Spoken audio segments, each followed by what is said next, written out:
느헤미야 1장 우리 4절에서 11절 말씀입니다.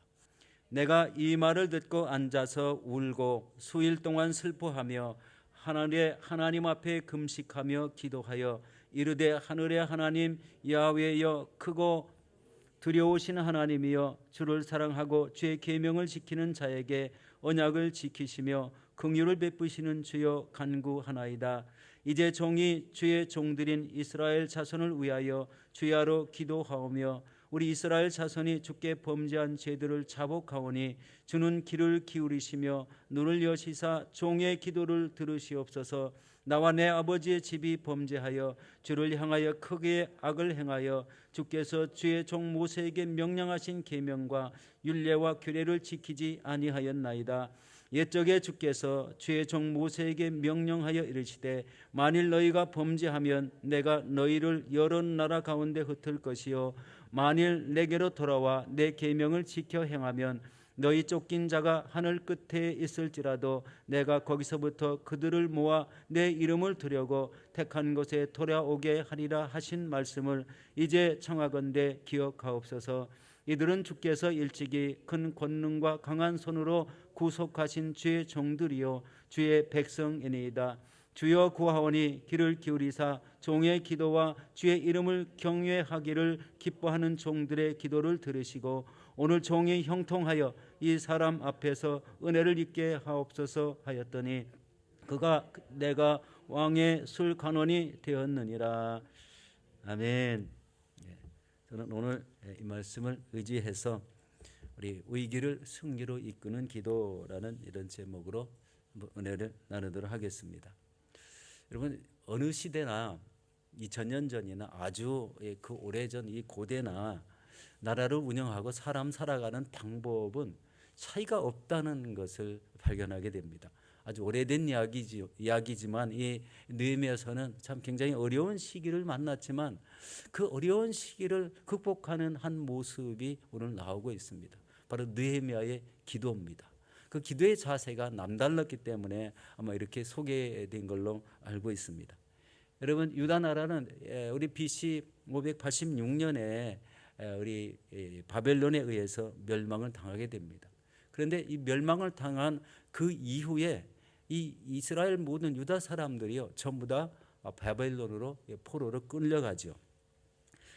끌려가서 그 포로지에서 우리 살게 되는데 지금 느헤미야는요 그 포로지에서 이 포로민 3세대 내지 4세대쯤 되는 그런 시기에 태어난 사람입니다. 그런데 느헤미야는요 어떤 영문인지는 모르겠지만 아닥사스다 왕 때 술 맡은 관원이 되었다고 이렇게 표현하고 있습니다. 술 맡은 관원. 우리 나중에 좀 설명을 우리 설교 속에 우리 해보도록 하겠습니다. 이 술 맡은 관원이 되었을 때 우리 동생 하난이라는 이 동생이 유다에서 이르렀다 이렇게 말씀하고 그리고 그때의 유다의 형편을 물었을 때 이런 충격적인 그런 말을 전해 듣게 되는 내용입니다. 이 하난이라는 사람은요 바로 느헤미야의 동생으로 기록되어 있습니다. 아마도 추측하기를 여러분 2차 우리 포로 기환이 몇 년대에 일어났죠? 우리 BC 458년도에 일어났습니다. 그런데 이때 그 에스라를 따라서 1,800명이 가는 그 와중에 아마 이제 유다 나라로 갔는데 불과 이제 이 458년이고 또 이 느헤미야가 유다 땅으로 들어가는 이 3차 기환은 444년이니까 불과 몇 년 차이는 안 나죠. 그런데 그때에 유다의 상황이 아주 어렵게 되었다는 그런 이야기를 듣게 되는 겁니다. 참말로 참 굉장히 어려운 이런 시대에 전쟁이 있고 아직도 주변 믿지 않는 여러 나라에 휩쓸려 사는 둘러싸여 사는 유대 사람들의 그 어려운 형편을 전해 듣게 되는 겁니다. 자, 이때 느헤미야는 바로 유다와 예루살렘의 형편을 물었습니다. 우리 3절을 다시 보도록 하겠습니다. 그들이 내게 이르되 사로잡힘을 면하고 남아있는 자들이 그 지방 거기에서 큰 환난을 당하고 능욕을 받으며 예루살렘 성은 허물어지고 성문들은 불탔다는 그런 소식을 듣게 됩니다. 여러분 이 하나님을 사랑하는 사람은 자기 나라도 사랑하죠. 우리 이민 생활을 해보니까 우리 대한민국이 얼마나 우리 좋은 나라인지, 우리의 고국이 얼마나 좋은 곳인지를 매일 느끼잖아요. 이민 생활을 아무리 오래 해도요, 자기의 그 민족의 뿌리는 우리 바뀌어지지는 않잖아요.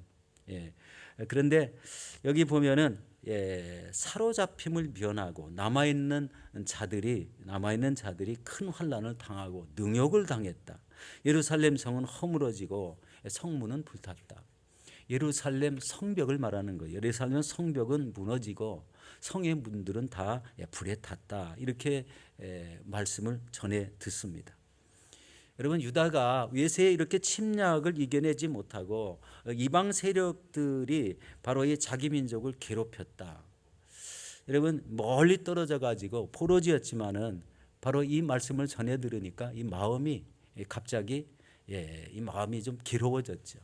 우리 느헤미야가 굉장히 괴로워져서 그대로 울고 금식하며 기도했다는 이런 말씀이 증거되고 있습니다. 우리 4절 말씀을 다시 또 보겠습니다. 내가 이 말을 듣고 앉아서 울고 수일 동안 슬퍼하며 하늘의 하나님 앞에 금식하며 기도하여라고 이렇게 말합니다. 여러분, 느헤미야가 택한 행동은요, 근심 걱정만 한 것이 아니라 울고 슬퍼하며 금식하며 우리 유다 나라를 위해서 기도했다는 것입니다. 이것은요, 그 마음에 하나님을 사랑하고 조국을 사랑하는 마음이 충만하게 있었다는 것을 보게 됩니다. 느헤미야는 어디서 태어났다고요? 우리 바벨론 포로지에서 포로민 3세 내지 4세, 우리 100년 훨씬 포로가 이루어지고 정착하고 우리 100년이 훨씬 넘은 그런 시점에 태어났기 때문에 어떻게 생각하면 유다라는 나라, 자기 조국을 잘 모를 수도 있습니다. 그런데 느헤미야는 그 부모님을 아마 잘 둔 것 같아요. 그러니까 이 유다 나라가 어떻고 자기 조상은 누구고 우리 하나님은 어떤 분이고 이런 것에 대해서 아주 상세하게 이렇게 말씀을 들었을 거라고 생각합니다. 왜냐하면 하나님을 사랑하는 사람이 바로 이 조국을 사랑하고 또 유다 땅 바로 이 모든 환경을 주의 있게 살펴보고 이렇게 금식하며 기도했다는 것을 보면 알 수가 있죠. 여러분, 나라가 이방인으로 둘러싸인 이런 환경 속에 유다가 연약함으로 외세의 핍박을 받는 것이 바로 이 느헤미야의 마음을 상당히 아프게 했다라는 것입니다. 아마 우리나라가 이 외세의 침략이 있어서 뭐 참 여러 가지 어려움을 겪고 있다면 여기 있는 우리도 그렇게 이런 느헤미야의 마음을 가졌을 것 같습니다. 그렇지 않습니까? 오늘은 바로 이 위기를 승리로 이끈 기도가 무엇인지 우리 함께 살펴보도록 하겠습니다. 그 첫 번째가요, 세상 권세를 의지하지 않고 하나님만 의지하는 이런 신앙을 가졌습니다. 이 5절 말씀을 보겠습니다. 이르되 하늘의 하나님 야훼 크고 두려우신 하나님이여 주를 사랑하고 주의 계명을 지키는 자에게 언약을 지키시며 긍휼을 베푸시는 주여 간구하나이다 라고 말씀을 합니다. 저는 이 말씀을 보면서 느헤미야의 마음을 한번 살펴봤습니다. 아닥사스다의 술 맡은 관원장으로 우리 재직을 할 때입니다. 이 술 맡은 관원장은요, 그 왕과 아주 그 친밀을 하면서도 왕의 총애를 한 몸에 받지 않으면 그 직분이 주어지지 않는 그런 직분입니다. 우리 지금은 뭐 어느 나라 왕이든지 뭐 대통령이든지 이런 술 맡은 관원장이라는 직분은 아마 없는 걸로 알고 있습니다. 그러나 옛날에는 이런 직분이 있었기 때문에 이 왕과의 그 술을 가지고 왕을 접대하면서 여러 가지 이야기를 많이 나눴을 것으로 생각이 되지 않습니까? 정치가 돌아가는 것, 세상이 어떻게 돌아가는 것, 외세의 어느 나라가 강하고 어느 나라는 약하고 뭐 이런 여러 가지 이야기를 아마 다 이렇게 했을 것으로 이렇게 생각이 됩니다. 이 왕의 총애를 받은 이런 사람으로서 그때 당시에 포로민으로서는 가장 높은 지위에 있었다는 것을 우리 생각하게 됩니다. 그런데 중요한 것은 이 조국의 상황을 왕께 먼저 말하지 않았다는 거예요. 그리고 그 조국의 어려움을 하나님께만 기도했다는 데 초점이 있습니다. 우리 충분히 왕에게 얘기할 수 있는 여건은 다 갖춰져 있어요. 우리 세상에서 어떤 사람보다도 왕에게 총애를 받고 있고 정치적인 여러 가지 의견을 나눌 수 있는 그런 위치에 있는 사람이 왕에게 먼저 말해도 조금 더 이상하지 않는 그런 상황이라고 생각이 됩니다. 그런데 이 느헤미야는 이 분별력을 반드시 분별력을 갖고 살았다는 것을 보게 됩니다. 최고 권력자에게 사정을 말하는 것이 아니라 그보다 더 높은 하나님 앞에 기도했다는 이런 사실입니다. 여러분, 급박한 문제가 있을 때 먼저 상의하는 사람이 있습니까? 예. 여러분, 지체가 높은 이런 사람에게 먼저 달려갑니까? 아니면은 하나님께 나가서 먼저 기도합니까? 이 신앙의 자세입니다. 우리가 가져야 될 신앙의 자세가 무엇냐는 거예요. 많은 사람에 물어보고 세상이 이렇게 흘러가니까 뭐 그러면 그렇지라고 이렇게 생각한 것이 아니라 그 한 포인트 되는 그 중요한 초점, 유다 나라의 그 어려운 것을 하나님께 엎드려서 기도했다는 것을 볼 수가 있습니다. 누가 문제를 해결해 줄 것인가라는 초점을 생각할 때 인간의 왕이 이 문제를 해결해 주는 것이 아니라 우리나라에 해결한 모든 문제는 하나님께 있다는 이런 결론을 내렸기 때문에 바로 이런 결정을 한 것으로 보게 됩니다. 여러분, 이 믿음의 자세를 통해서 응답의 여부가 결정된다는 거예요. 나의 모든 것은 하나님께 있다고, 그리고 그분에게 나의 모든 것을 아뢰는 이런 사람은 바로 이 응답받기가 너무 수월하다는 것. 왜 그래요? 하나님과의 친밀함 때문에 그렇습니다. 하나님과의 친밀함, 관계가 친밀하면 친밀할수록 하나님의 마음을 가깝게 알게 되고 또 기도할 때 우리 쉽게 응답을 받을 수가 있습니다. 여러분, 하나님을 의지하면 하나님께서 이루어 주시는 줄 믿으시기 바랍니다. 그러나 사람을 의지하면 아무것도 이루어지지 않습니다. 이루어지는 것 같은데 오히려 더 꼬이게 되죠. 우리 시편 146편 3절에 이렇게 말씀합니다.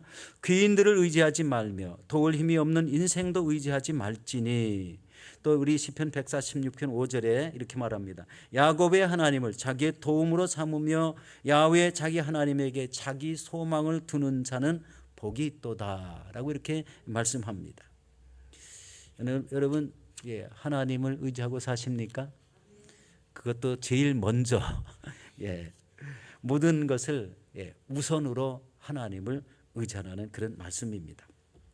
여러분, 하나님을 의지하고 주께 소망을 두고 기도할 때 모든 문제가 해결되고 승리하는 귀한 역사가 일어날 줄로 믿습니다. 두 번째는요, 느헤미야는 자신과 유대 백성의 죄를 자복하며 회개했습니다. 우리 6절에서 7절 말씀을 함께 보도록 하겠습니다. 이제 종이 주의 종들인 이스라엘 자손을 위하여 주야로 기도하오며 우리 이스라엘의 자손이 주께 범죄한 죄들을 자복하오니 주는 귀를 기울이시며 눈을 여시사 종의 기도를 들으시옵소서. 나와 내 아버지의 집이 범죄하여 주를 향하여 크게 악을 행하여 주께서 주의 종 모세에게 명령하신 계명과 율례와 규례를 지키지 아니하였나이다. 여기서 나와 내 아버지의 집이 범죄하여라는 이 말은 바로 유다 백성들이 주의 종 모세에게 명령하시던 계명과 규례를 지키지 않았음을 회개했다는 겁니다. 우리가 항상 자신을 살펴봐야 할 것은 내가 하나님의 말씀을 살고 있는가, 하나님의 말씀을 가지고 살고 있는가, 그 말씀이 내 마음에 새겨져서 그 말씀이 원동력이 되어서 믿음의 힘이 나오는가, 이런 말씀인 것 같습니다. 우리가 쉽게 놓치는 방법이 뭐냐면 하나님 전에 왔으면 하나님의 말씀을 듣고 막 충만한데요, 세상에 나가면은요 전혀 상황이 바뀌는 분들이 많아요.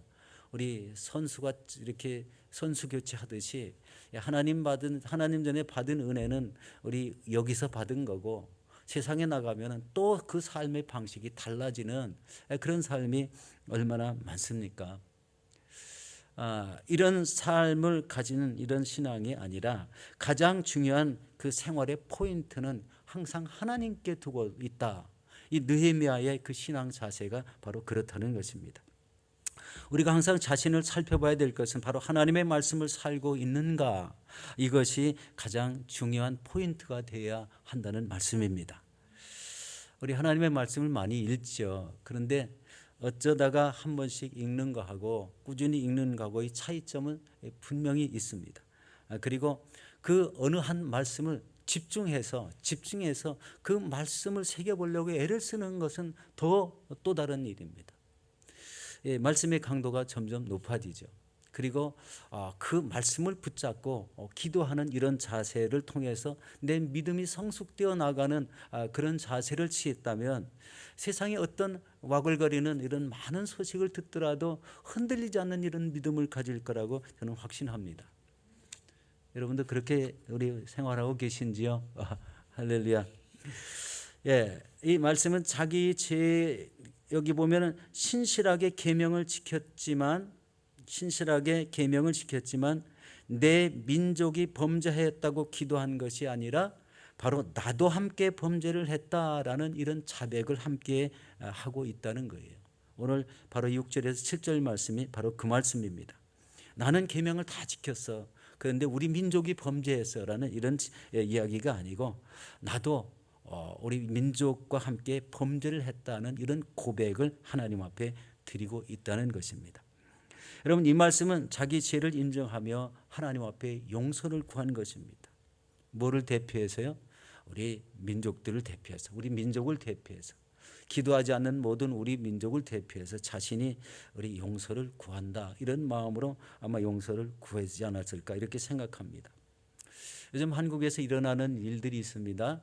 바로 차별금지법과 이 동성결혼 합법화까지 이루고자 하는 법안이 상정되고 있다는 거예요.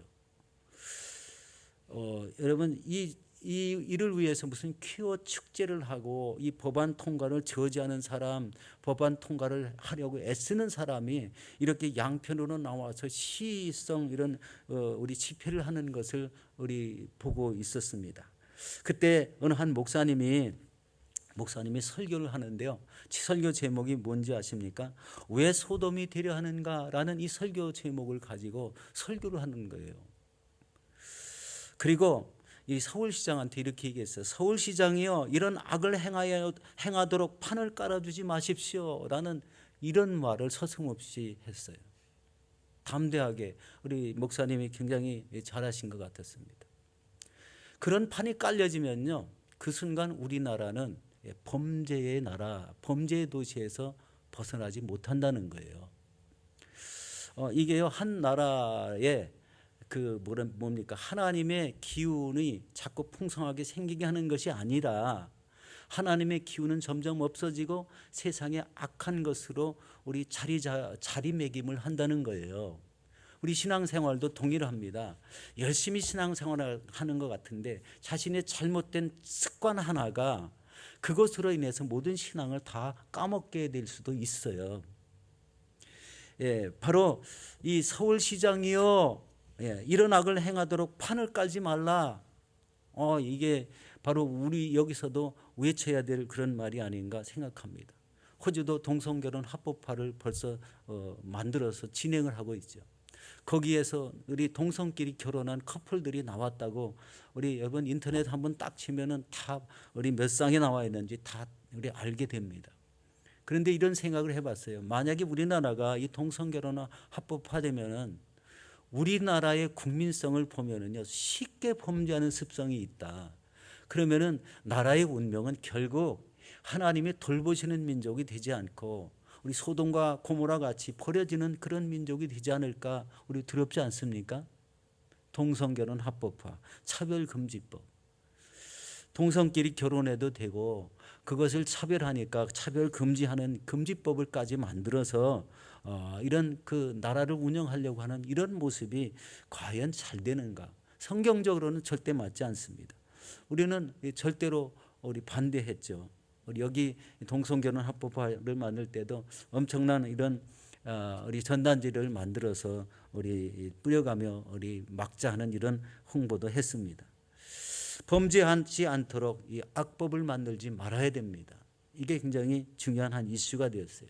우리나라도 이 소돔과 고모라가 되면은 어떻게 될까? 우리 눈에 보지 않아도 뻔한 그런 나라의 상황이 이루어질 수가 있습니다. 여러분, 악법은 어떻게 돼요? 죄를 만들어 내게 된다. 죄를 만들면 하나님이 어떻게 해요? 흩어버리신다. 죄는요, 죄를 지은 사람은 다 흩어버리든지 우리 하나님의 방법으로 유황불비를 내려서 다 죽게 만든다든지, 우리 노아 시대의 홍수 때는 홍수를 엄청나게 보내서 우리 딱 한 가정만 남겨놓고 다 물에 죽게 한다든지, 우리 다 흩어지게 한다. 죄악을 지은 나라나 우리 죄를 지은 백성과는 하나님이 함께할 수 없기 때문에 바로 이런 심판을 행한다는 것을 보게 됩니다. 이사야서 59장 1절 2절을 함께 보도록 하겠습니다. 야훼의 손이 짧아 구원하지 못하심도 아니요 귀가 둔하여 듣지 못하심도 아니라 오직 너희의 죄악이 너희와 너희 하나님 사이를 갈라놓았고 너희 죄가 그의 얼굴을 가리어서 너희에게 듣지 않으시게 함이니라. 죄악이 있으면 하나님과 사이가 갈라지게 된다. 우리가 기도를 해도 우리 그 기도를 응답하지 않으시는 이 하나님을 말씀하고 있습니다. 여러분, 기도할 때마다 하나님과 나 사이를 가로막고 있는 죄가 무엇인지를 생각하시고 우리 철저히 회개하시기를 축원합니다. 우리 세 번째 마지막입니다. 우리 8절과 9절 말씀을 보도록 하겠습니다. 옛적에 주께서 주의 종 모세에게 명령하여 이르시되 만일 너희가 범죄하면 내가 너희를 여러 나라 가운데 흩을 것이요 만일 내게로 들어와 내 계명을 행하면 너희 쫓긴 자가 하늘 끝에 있을지라도 내가 거기서부터 그들을 모아 내 이름을 드리려고 택한 곳에 돌아오게 하리라 하신 말씀을 이제 청하건대 기억하옵소서. 여러분, 이 말씀은요, 약속을 근거해서 우리 하나님께 기도하는 그런 내용입니다. 우리 8절에 너희가 범죄하면 여러 나라에 흩을 것이다 라는 말씀입니다. 이 북이스라엘이 여러분 아수리에 의해서 멸망을 당할 때 우리 다른 나라의 포로로 다 끌려갔습니다. 특별히 북이스라엘은요, 자기 그 어느 위치에 살고 있는 모든 사람을 이곳에 뭉턱 저곳에 뭉턱 이렇게 흩어버리는 그런 일을 했어요. 그리고 그 와중에 이웃 나라로 피신한 이런 것들이 이게 머릿속에 떠오르게 하고 있습니다. 남유다는 바벨론의 1차, 2차, 3차 침공을 받을 때 어떻게 됐죠? 그 침공할 때마다 포로가 바벨론으로 끌려가게 됐습니다. 1차, 2차, 3차. 이 침공하는 것이 나라의 운명이 이미 끝장이 났는데 그 민족들을 흩으시기 위해서 아니면은 그게 하나님의 이제 방법이긴 했지만 바벨론의 포로로 끌려가게 하는데 유다 민족만 이를 택해서 바벨론으로 포로가 되게 했다. 그리고 포로민으로 유들이 바벨론에 살면서 그 신앙의 뿌리를 놓치지 않게 하는 여러 가지 일들을 우리 가정이나 믿음이 있는 그런 유다 백성 중에 자식 자손들에게 이렇게 믿음을 전수했다는 것을 여기서 보게 됩니다. 그런데 9절에 보면은요, 이 계명을 지키면 다시 돌아오게 하리라는 이 말씀입니다. 계명을 지키면 다시 돌아오게 한다는 겁니다. 실제적으로 1차 포로 기환이 있을 때 스룹바벨을 중심으로 해서 BC 537년에 42,360명이 돌아왔습니다. 돌아와서 한 일이 뭐였죠? 우리 BC 516년에 성전을 재건했어요. 성전을 건축했습니다. 그런데 그때 당시에 성벽은 건축되지 못했던 걸로 알고 있습니다.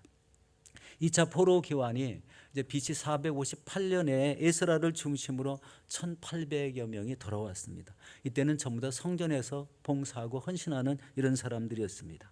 그리고 에스라가 한 일이요, 그것이 다 끝났을 때 이 신앙 부흥, 우리 이제 이웃 나라 사람들하고 이 결혼한 관계들을 다 끊어내고 그리고 이 신앙 부흥 운동을 일으키다가 다시 우리 본래 땅은 아니지만 그 바벨론 땅으로 이렇게 돌아가는 것으로 알고 있습니다. 그런데 3차 포로 기환은 우리 BC 444년에 느헤미야 한 명이 와가지고 우리 유대 사람들과 합해서 성벽을 건축하고 성벽을 완공하는 그런 모습을 보였죠. 그런데 다른 사람과 유달리게 다른 점이 하나 있었어요. 그것은 뭐냐면 느헤미야의 지도력이었습니다. 우리 낯설은 이런 유다 땅에 왔지만 그 유다 사람들을 통솔하기 시작하는데요, 아주 굉장히 이런 이 통솔이 강력했어요. 물론 이제 왕 술 맡은 관원장이라는 이런 직분은 우리 잠시 내려놓고 왔지만 그 지도력은 어떤 사람보다도 더 강력한 이런 지도력으로 예세 세력을 막아가며 우리 한편에서는 우리 성벽을 쌓는 성벽 공사를 이루는 놀라운 역사와 함께 52일 만에 완공이 됐죠. 52일인가요? 맞죠? 52일 만에 아주 빠른 시간 내에 큰 성벽들이 예세의 침략을 받지 못하도록 더모지 못하도록 다 완공했다는 그런 사실입니다. 여러분, 바로 이런 지도력의 배경은 어디에 있을까요? 그것은 바로 위기를 승리로 이끄는 그런 믿음의 자세가 있었다. 그것은 바로 이런 겁니다. 우리의 삶 속에 죄악이 관영하는가, 하나님의 말씀이 정착해 있는가를 파악할 줄 알고 민족을 우리 다스렸다는 거예요. 이 말씀의 의미를 잘 보면은요, 유다 민족은 본래 하나님의 말씀으로 세워지는 그런 민족이었어요. 세워진 민족입니다. 그런데 자꾸 우상을 숨기고 하나님을 멀리하는 가운데 이런 멸망이 이루어졌기 때문에요. 이 느헤미야가 보는 능력, 보는 눈은 바로 이 민족이 하나님을 지금 말씀을 따르고 있는가, 하나님의 믿음을 갖고 있는가라는 것을 확인을 했다는 거예요. 그런데 이 하나님의 믿음에서 벗어난 자들은 바로 이 성벽 공사에서 우리 참여하지 않았어요. 그 사람들은요, 돈이 많고 좀 부유한 사람이었다는 것이 성경에 기록되고 있습니다. 그런데 이 느헤미야의 말을 잘 통솔할 줄 아는 그런 사람들은요, 역시 이 지도자를 따라서 그 성벽을 쌓기에 아주 힘을 쏟고, 그리고 한 구획을 우리 자기들 스스로 맡아서 이렇게 성벽을 쌓아 이어가는 그런 모습을 보여줬다는 거예요. 여기까지 보지 못했던 유대 나라의 그 단합심을 바로 이 느헤미야가 우리 추진함으로 그런 결실을 우리 보게 되었습니다. 우리 또 한 가지는 여러분, 민족의 어려움을 감당하는 자세인데요, 바로 자기를 온전케 하나님 앞에 드려서 하나님의 백성으로 헌신하려는 이런 노력을 스스로 본을 보였다는 거예요. 자신이 지도자가 앞장서서 본을 보이니까 완전히 자신은 포기했잖아요. 자신을 다 내려놓고 우리 왕의 그 술관원도 사실은 어떻게 보면은 그것이 중요한 게 아니었기 때문에 우리 유대 땅으로 온 거 아니겠어요? 그런데 그것이 더 중요하지 않았어요.